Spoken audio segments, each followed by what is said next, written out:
Okay, so this was the example we were working on last time. We had this sphere x squared, or the cylinder, x squared plus y squared equals 4, the gold cylinder. And then this purple plane, which was equals y minus 5. And we were looking at that solid below the plane, above the xy plane, and inside the cylinder. And so when we did type A, right, type A, what comes first with type A?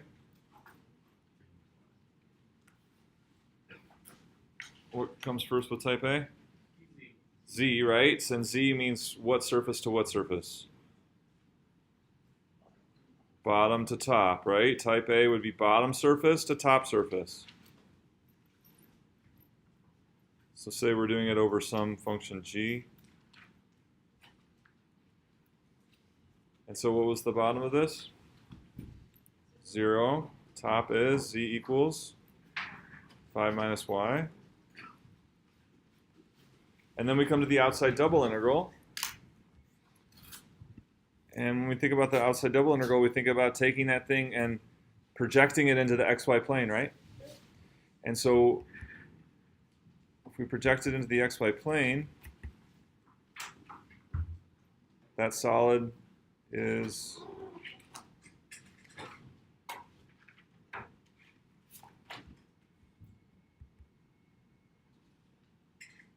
just inside the circle there, right? So the projection is the disk, right? That disk. And so what would be most convenient here? Right? So for that outside double integral,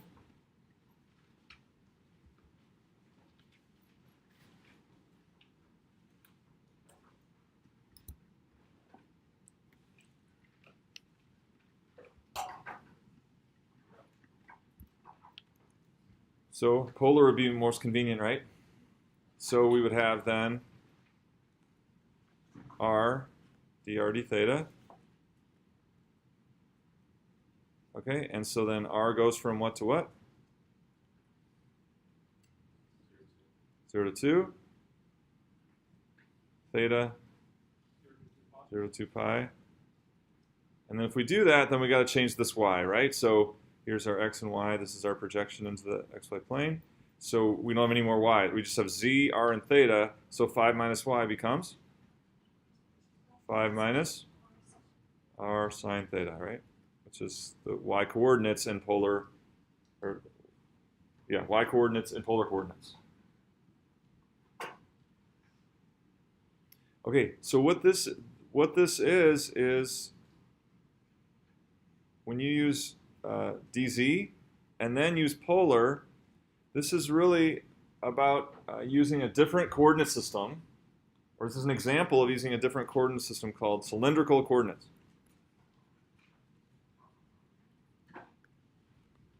Now, cylindrical coordinates, that's a 3D coordinate system, so it's not the same as polar, but it's the same as polar combined with z. So if z is one of your, z is the same as before in x, y, and z, up and down, but then in any horizontal plane, you're dealing with polar coordinates, then you put that all together, in 3D you get what's called cylindrical coordinates.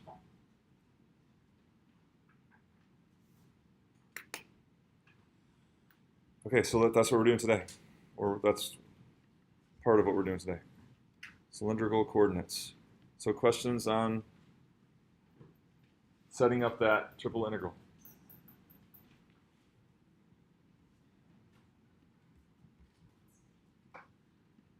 So here's the idea. Our coordinates in cylindrical coordinates are r, theta, and z.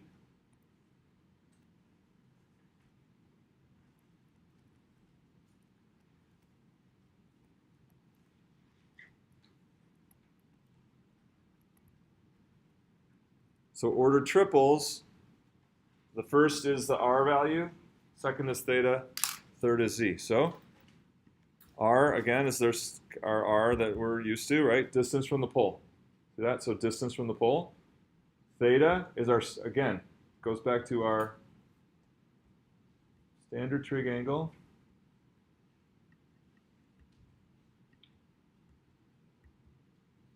Angle swept counterclockwise from positive x-axis. Standard trig angle. And then z is your height. So you just think about it, any value z, at any value z, you have like a polar plane. R values being distance from the z-axis, and theta being the standard trig angle, swept counterclockwise from positive x. So you can get all ordered triples, all locations in space as an ordered triple R, theta, and z. So practice here, you plot the points. 2, pi over 4, 1.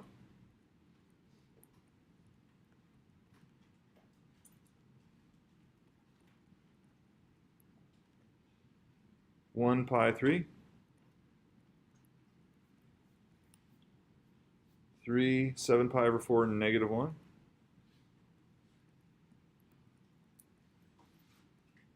So plot those points in space, and then sketch these equations. What would r equals 4 be? As a set of points, right? As a set of points r equals 4, what would you get? Z equals 2, theta equals 5 pi over 6.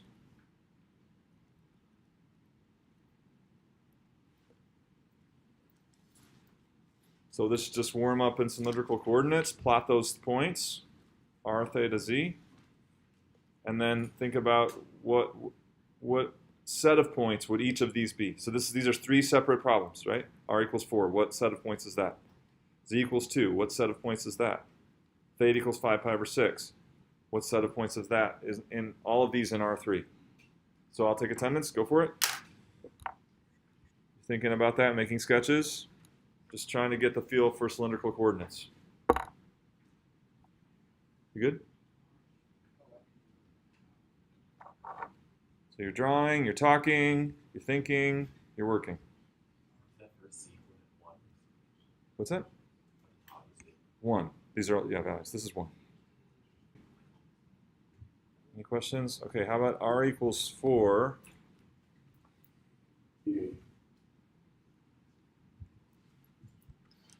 What would r equals 4 consist of? Zach. So did you get that? What set of points is r equals 4? It'd be a cylinder along the z-axis with radius 4. Okay, and it's a cylinder along the z-axis with radius 4. Agree with that? Yeah, so it's all points. They're distance of 4 away from the z-axis, right? So that will be a cylinder. And so then how do we see that? What does r equal? What's our relationship between r and x and y?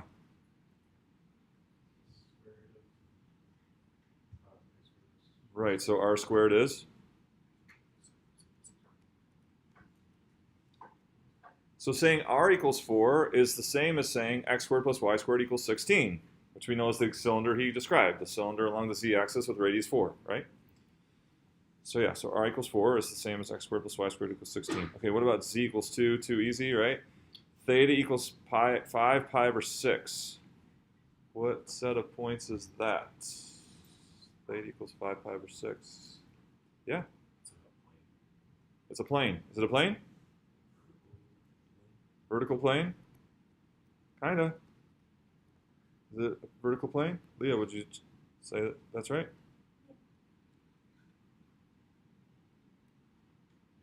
Any qualifications on that vertical plane?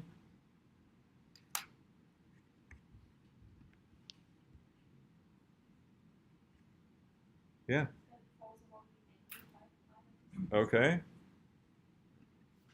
But it's kind of something that's kind of a little bit different than just a plane. Were you going to say something, Andrew? It's all combinations of, all R and Z values,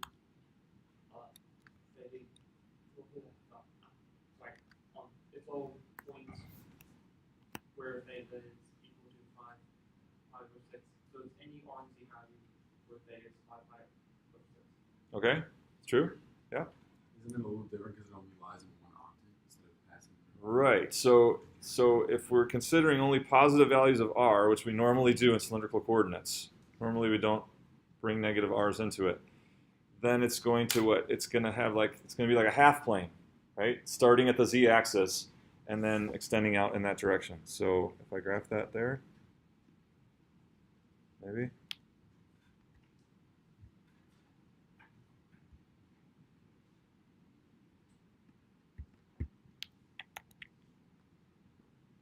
So it's kind of hard to see. This.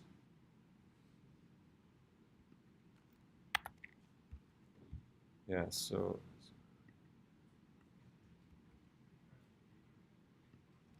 can't turn it.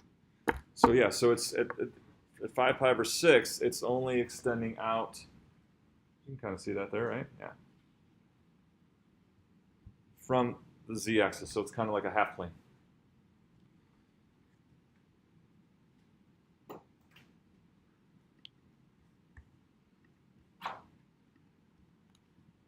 Okay. So then triple integrals in cylindrical coordinates are very much like the example that I did. That we did last time, where you'd have dz, you'd have bottom surface to top surface, and then your double integral would be the projection in the xy plane, which is now the polar plane, right? And then you'd have r d theta. So our integrals would be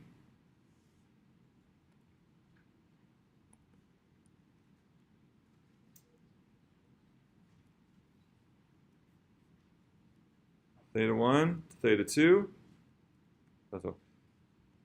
So z bottom surface, which would be like some function, but you'd have to write it in terms of r and theta, to top surface, and then from r1 to r2, so they are out polar double. So again, putting together z and the polar double, so then you have f of, you could have a function of r, theta, and z. And then we're going to have that r, right, times r, and then dz, dr, d theta. So that's the general form of a cylindrical triple integral. And we know that r squared equals x squared plus y squared. What does x equal? And y? R cosine, R sine. And then theta, if we wanted to solve for theta in terms of x and y, what is theta in terms of x and y?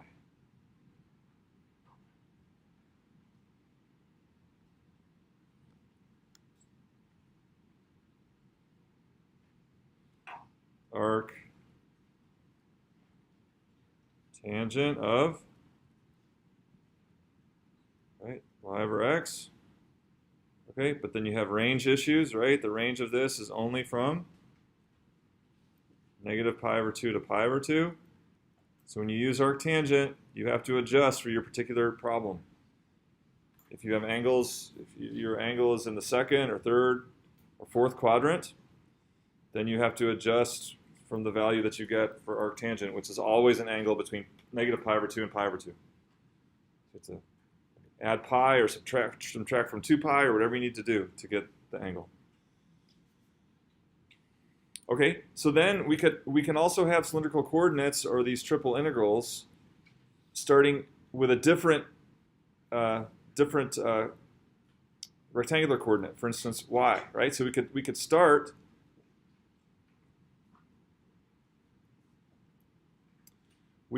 with what if we had y left surface to right surface, and then our polar double integral will be projected into the xz plane. So you can have cylindrical coordinates. So standard cylindrical coordinates will use z, right? We'll use z and then a horizontal polar plane. But the whole thing works. You can, shift it into a different variable, and it works just fine. Okay. So for instance, if we were looking this way, we would have like y1 to y2, or left to right, and then our polar plane would be the zx plane like this, x and z, looking from the left here. Our angle theta would be again, counterclockwise from the positive x-axis. It'd be that way.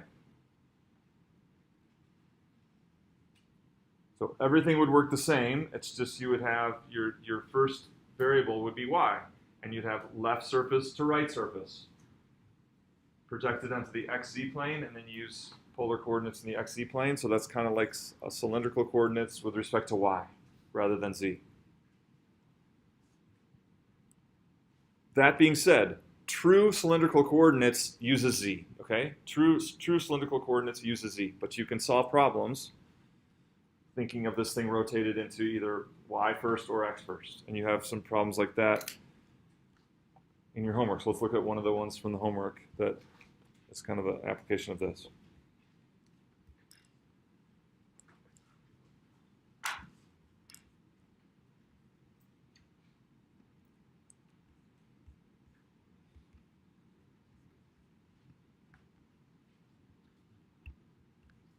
All right, this one, number 3. This is due tonight at midnight, by the way. I got it posted a little late.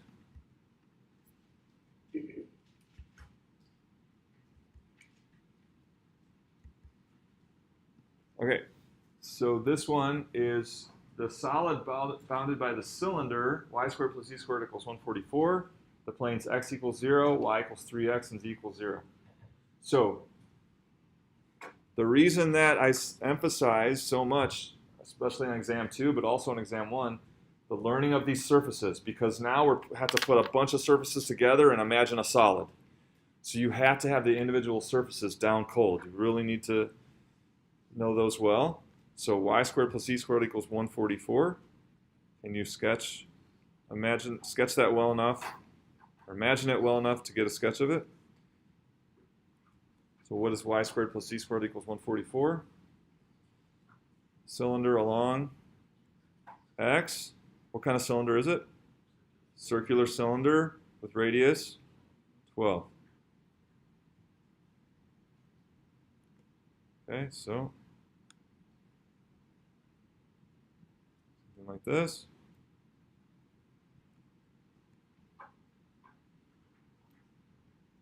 And that is radius 12. The plane x equals 0 is the plane of the screen, right? That back plane. Y equals 3x. Y equals 3x. So you have to imagine, what kind of thing is that? Y equals 3x. Is that a line? No, it's a plane, right? It's like a linear cylinder, right? A linear cylinder. So y equals 3x is something like this. Try a different color. But then z can be anything, right? So we see that. Something like that. That's the plane, y equals 3x.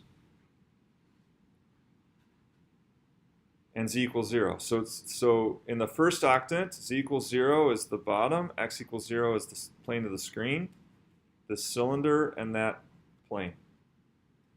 So can you imagine that solid well enough to sketch it? So its bottom is going to be like this.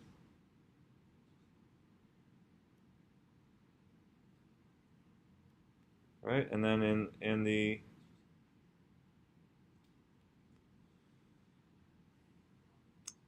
x equals 0 plane,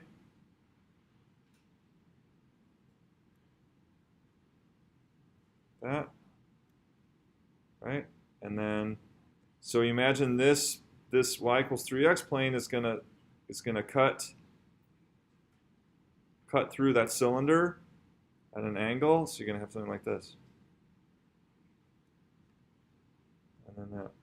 So it's this like wedge.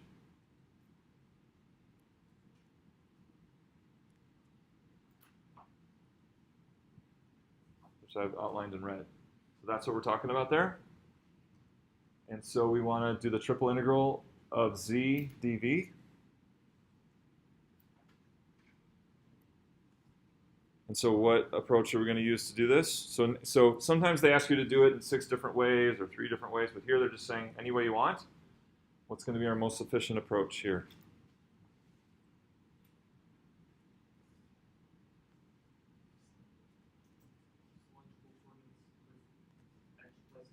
Right, exactly. So cylindrical coordinates, where x is our first variable. So it's going to be back to front. The back of it is what? X equals 0. The front is x equals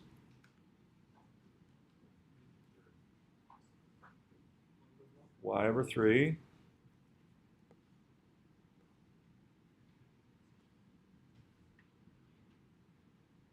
This would be z dv. That's a y, not a 4. Okay, so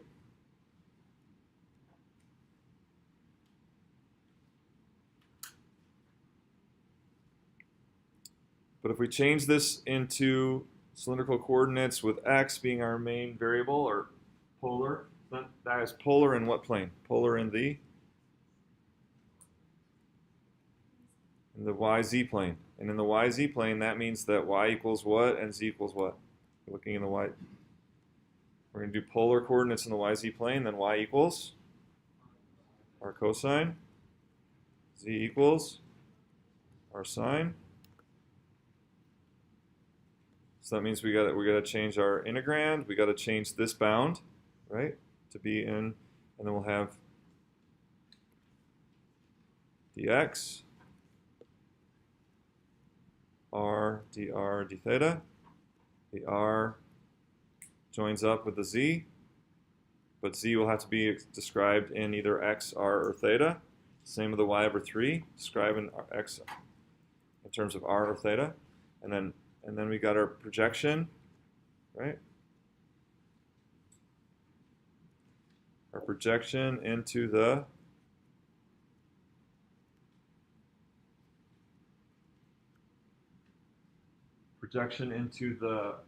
zy plane is going to be what's going to determine our polar limits.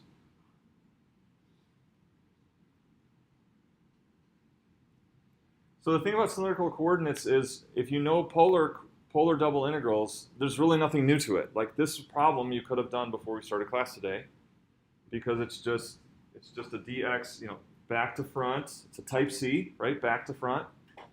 And then you change the outside double integral to polar. So cylindrical coordinates is not really anything new, having done triple integrals and having done polar coordinates. Okay, any questions on that? Yes, please. For the R that comes with the dr d theta, can you incorporate that into C before you take the first integral, or do you need to add that in after? It doesn't matter because it's not, if it's a function of x, then it needs to be, well, but it's always r, so it doesn't matter. Yeah, you can multiply it in here, and it's just going to end up being r by the time you get to dr. So yeah, it doesn't matter. Other questions? Okay, so let's look at a little harder example in polar coordinates. So this assignment's due tonight at midnight. Got 4 problems.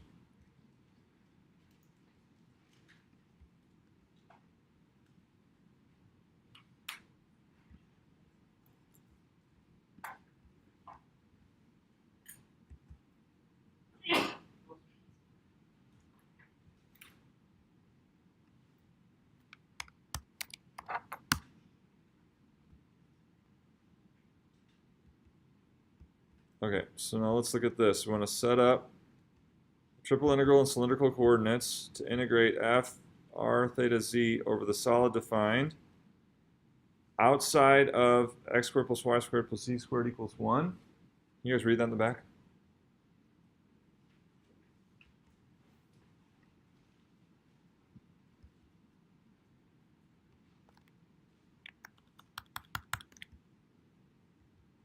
Inside x squared plus y squared equals 9. Below z equals x squared plus y squared plus 3.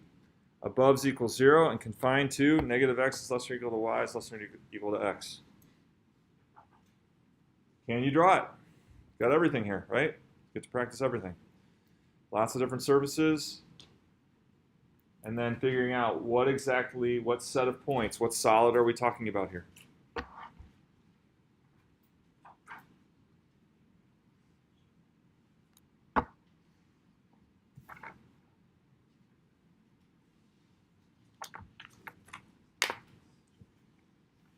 Don't spin your wheels. You're either making progress or you're getting help. Okay? Making progress or getting help. But this is the kind of thing we're practicing. We gotta get good at imagining well enough to sketch these surfaces and solids. It doesn't stay like inside the cylinder.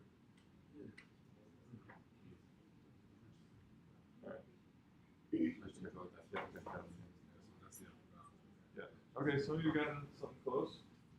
So the sphere first, like that, and then the cylinder is bigger like that, and then up there's the paraboloid. I don't want that to be gray. And then the paraboloid sits above. And then the last part of this is, what does it mean confined to negative x less than or equal to y less than or equal to x? What does that mean? Yeah? Would it be like a slice, like from negative 5 to 5?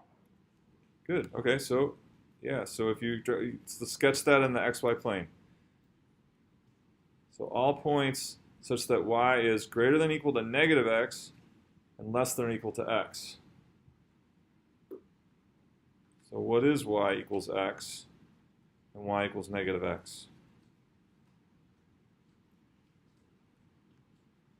Those are lines like this, right? So where is y greater than or equal to negative x? Let's try this again. Here's y equals negative x, and we want to be y is greater than that, and y equals x, y is less than that. Where would that be?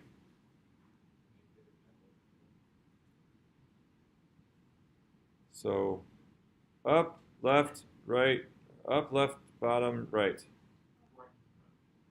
Right. Be this. All y values greater than negative x, less than positive x. Okay? So that's going to be, so here's y equals x. Here's y equals negative x. So we're only going to be in that.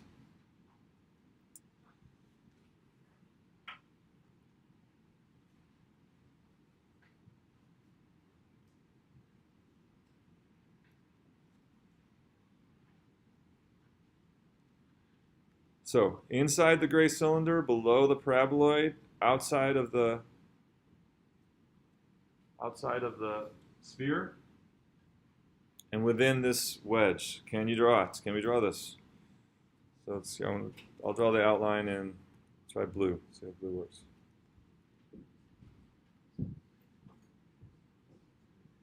It's gonna be like that, and then this plane here is gonna cut like this. And then we're going to be down like this.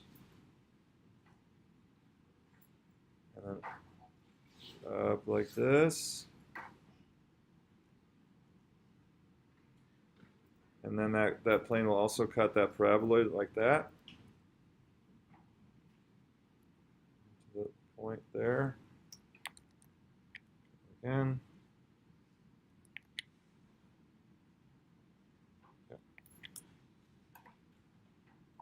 There we go.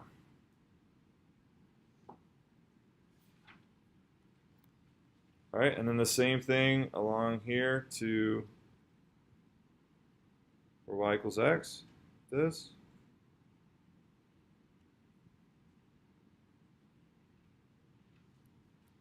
And then around up here like this.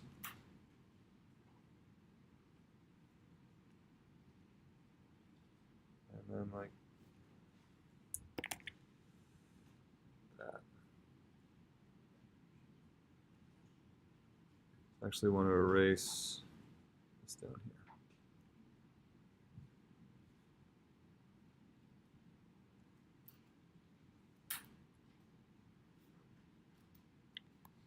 And then here.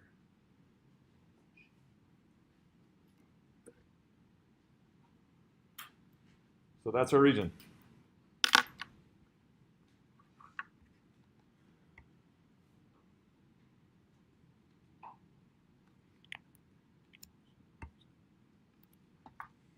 So we want to set this up in cylindrical coordinates.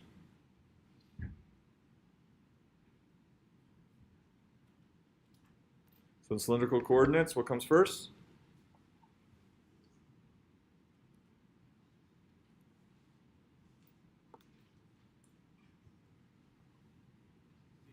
So first of all, any questions about that?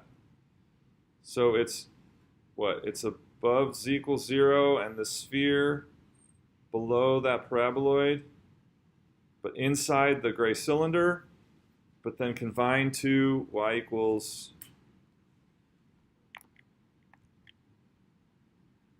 x and negative x.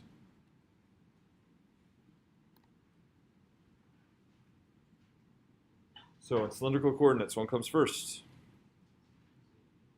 Z, bottom to top. Okay, what's the bottom of this? So imagine the archer, right? We're underneath the YZ plane. We're shooting an arrow up into the solid that I've outlined in blue. Where does it enter in the bottom? So either enter through 0, z equals 0, or the sphere x squared plus y squared plus z squared equals 1. He's saying it's split up. There's different bottoms to this. Do you agree? Thomas agrees. Emil agrees. Yeah. So there's part of the bottom is z equals 0, but also part of the bottom is this part of the sphere. So because of the bottom is split up, we're going to need two triple integrals. F times r dz dr d theta plus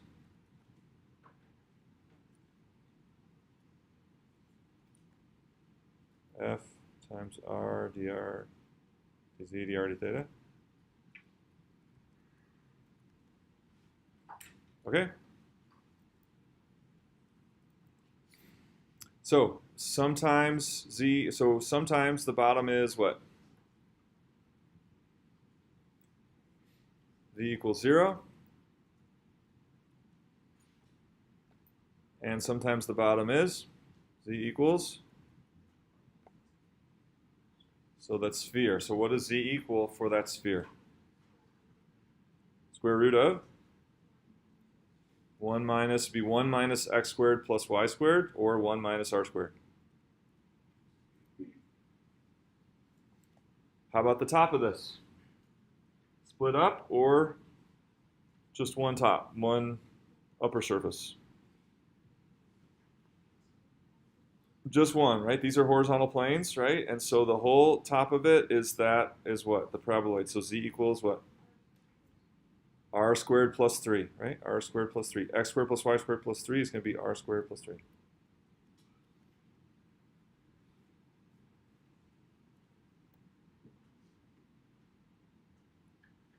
Okay, now the outside double integral is going to depend on this bottom surface, right? So this bottom surface. So let's draw that thing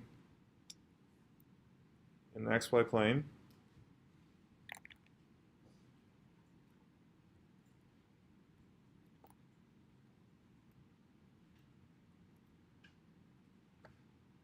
So what's the radius of the sphere? 1. So the sphere projects as a circle of radius 1.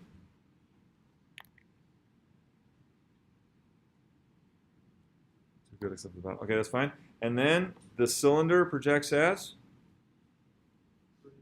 radius 3.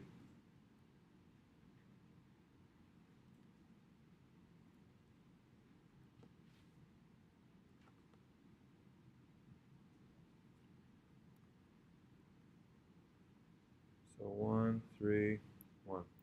Okay? And we are what? But we're between what? Y equals negative x and x only. So negative x is like this. X is like this. So when we enter in z equals 0, what region is that? So when the arrow enters in, or our bottom surface is z equals 0, the gray, down here the gray, then how does that part project into the xy plane? What's that? 1 to 3, right? So this part right here would be this right here.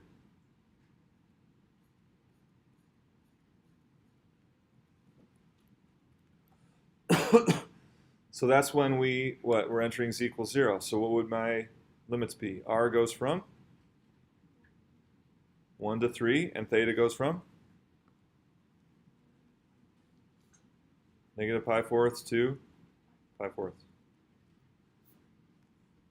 And then when I enter in the sphere, this is the z equals 1 minus r squared. How does that project? That's this part. Right?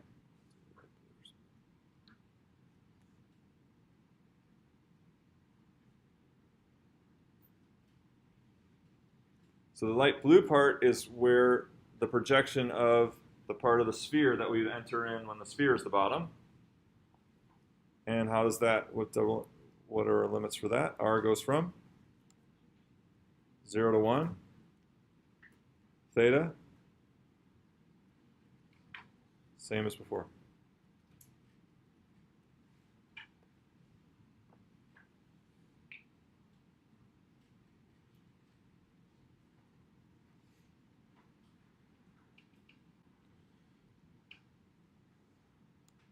And then if this function were given an x, y, and z, we'd have to switch it into r, theta, and z, right? We'd have to make our conversion of that function to r, theta, and z.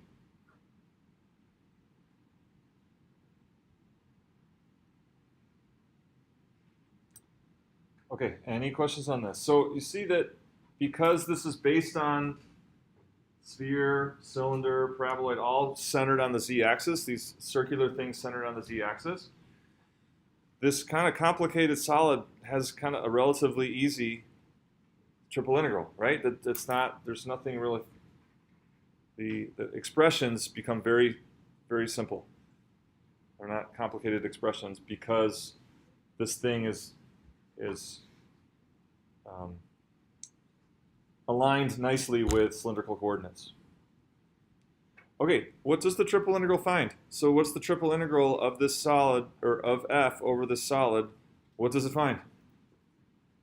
Like if we were to solve this whole thing, we had some function f, and we solved it and we got a number, what would that number be?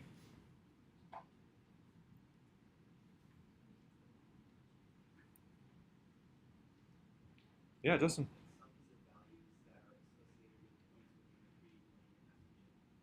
Say it again. It sums the values associated with points within the 3D figure. Okay, what values though? Sums which values? Or dimensional values, or values of Of f, right? Yeah. Right, and you said four-dimensional, right? So this is kind of like, so at four-dimensional, we could call that like a hypervolume, right? Like it's a four-dimensional thing.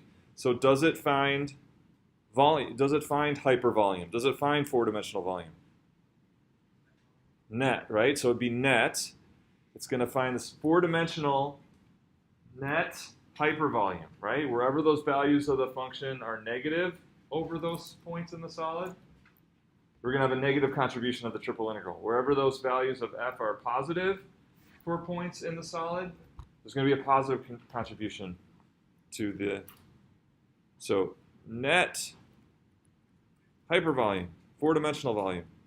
So could we use a triple integral to find the volume of a solid in R3? Is that going to be your question? No. Okay, so let's talk about that. Could we, so we're not getting the volume of that solid, this blue solid E, but could we, right? Could we somehow use a triple integral to find the volume of the solid in R3, E? Justin knows. We've seen this before, but yeah, so how could we do that? I want to find the volume of that solid, E. And I'm going to use a triple integral to do it. Yeah. Right. If we use the function f, if f is 1,